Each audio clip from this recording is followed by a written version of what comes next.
Seatbelt and harness net policy. It is the policy of our company and a condition of employment that all employees who operate or ride in company vehicles wear properly fastened and adjusted seatbelts, shoulder harnesses, and other similar equipment when providing in the vehicle they are operating or riding in. Employees are required to report any malfunction of seat or shoulder belts as soon as possible after its discovery. You are required to use and make sure any team members use the harness or net in the bunk area or sleeper berth area of the truck while the vehicle is in motion. Speeding policy. You are required to follow all federal, state, and local posted speed limits. Proper speed control is our greatest assurance of preserving our resources. Proper speed control promotes safe vehicle operation, reduced fuel consumption, and lower maintenance costs. 3-point contact policy. You are required to maintain 3 points of contact while entering and exiting your truck and trailer and on catwalks. Maintaining 3 points of contact is the safest way to keep you free from slips and falls. Wear proper footwear. Good, sturdy footwear with slip-resistant soles provides the best traction. Use the ball of your foot on step surfaces, not the tip of your toes. Know your equipment. This is especially important if you drive a different unit each day. Know where the steps, ladders, grab bars, and handles are before you enter or exit. Always start to enter or exit the cab with your right foot. Don't use tires or wheel hubs as a step surface. Always have 3 limbs in contact with the cab at all times, 2 feet in one hand or 2 hands and 1 foot. Don't ever jump out. Always climb out. Look before exiting. Know where you are going to step. Look for potholes, cracks, oil, ice, snow, and foreign objects while you are still in the cab. Exit in the right direction. The safest procedure is to get out in the same direction you got in. In other words, if you face the cab getting in, face it getting out. Keep your hands free. Don't climb in or out while holding anything. Papers, clipboard, a bag, handles, etc. Place objects in the cab before you climb in. Take them out after you get out. Get a firm grip with your hands, not your fingertips. Don't use the door frame as a handhold. Use extra caution in bad weather and in the dark. Don't climb right out after a long run. Make certain your muscles are awake and ready for a climb down. Safe lifting and lowering policy. When lifting or lowering is required, use proper lifting techniques. Keep chest up and forward. Maintain normal spinal curve and do not twist while lifting. Stand with feet separated, 1 foot forward. Keep weight balanced. Prepare muscles for action. Set abdominal muscles. Use leg muscles. Stoop, don't bend. Stand close to the task. Flex hips and knees. Following these key steps minimizes and controls forces acting on the body. Get close to the object so that you're working within your power zone. Position your feet. Bend at the knees. Keep the natural curve of the back. Test the object for weight and shifting contents. Get a firm grip and grasp opposite corners. Avoid end range motions. Lift with a smooth, steady motion. Don't jerk. Move your feet. Step or pivot. Don't twist. Use the existing equipment or facilities to assist in the lift or lower. Safe pushing and pulling policy. When pushing or pulling freight is required, use proper pushing and pulling techniques. Our preferred method of moving freight is pushing versus pulling it. Lean slightly forward. Prepare your muscles for action and set your abdominal muscles. Use your leg muscles. Stand close to the task.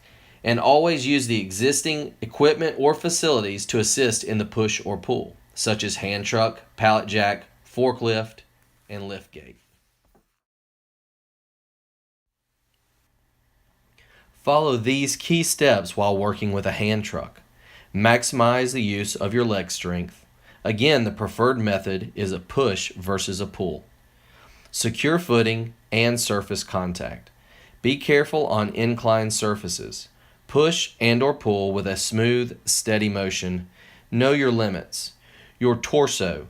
Push, leaning slightly forward. Pull, leaning slightly backward. Your arms bent slightly, not locked. Shoulders are square and in the proper direction. A good rule of thumb is to align yourself with the object. No jumping policy. We do not allow any jumping out of trucks and or tractors, off of loading docks, off of trailers, or any elevated surface at any time. Jumping from an elevated surface will cause great stress on your body and could result in an injury. The following demonstrations will show you the amount of stress jumping from an elevated platform can cause on your body.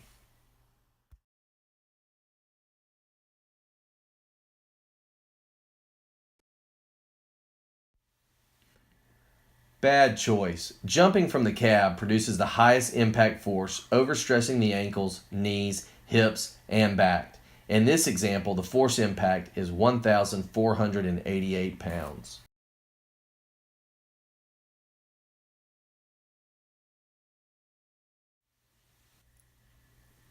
Bad choice. Using the second level step does not significantly reduce the impact force. You can easily lose your balance after touchdown. In this example, the impact force is 936 pounds.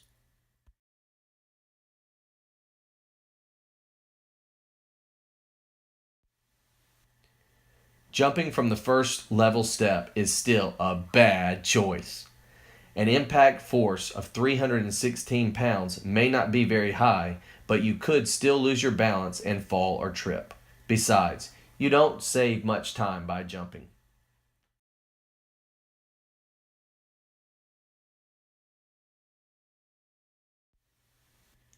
Great choice. Using 3 point of contact facing the cab is the best way to minimize the force of impact and keep your balance.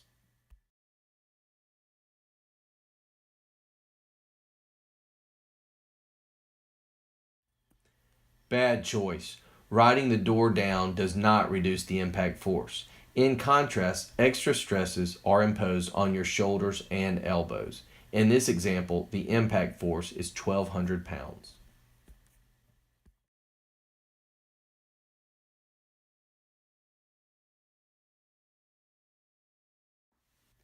Bad choice.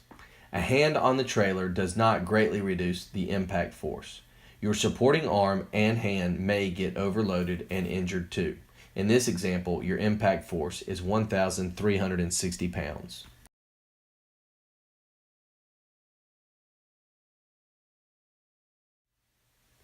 Another bad choice.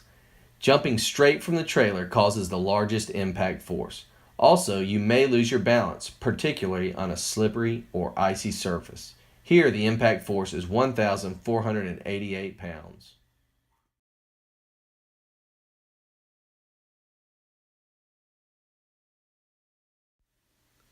Great choice.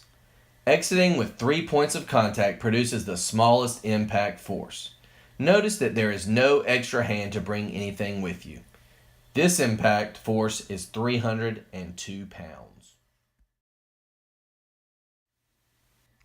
Cell phone and other electronic device policy.